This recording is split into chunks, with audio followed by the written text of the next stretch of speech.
Airport কৰাৰ কাৰণে সিদ্ধান্ত লৈছোঁ আৰু দলত আৰু কেবিনেটত অহা 2-3 সপ্তাহৰ ভিতৰত এইটো অনুমোদন হৈ যাব।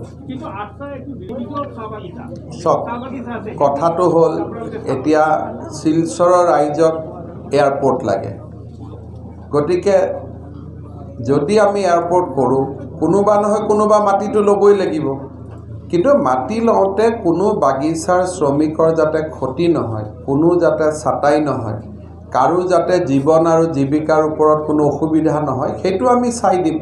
কিন্তু বাকীটো আৰু শিলচৰৰ এয়াৰপোৰ্ট এইটোতো চন্দ্ৰত হ'ব নোৱাৰিব, শিলচৰৰ মাটিতে হ'ব লাগিব, বেলেগ জেগাতো হ'ব নোৱাৰে, হয় নহয়? গতিকে তাৰ মাজতে আমি এইটো চাম যাতে কোনো এয়াৰপোৰ্টৰ কাৰণে কাৰো যাতে জীৱিকাটো বন্ধ নহয়।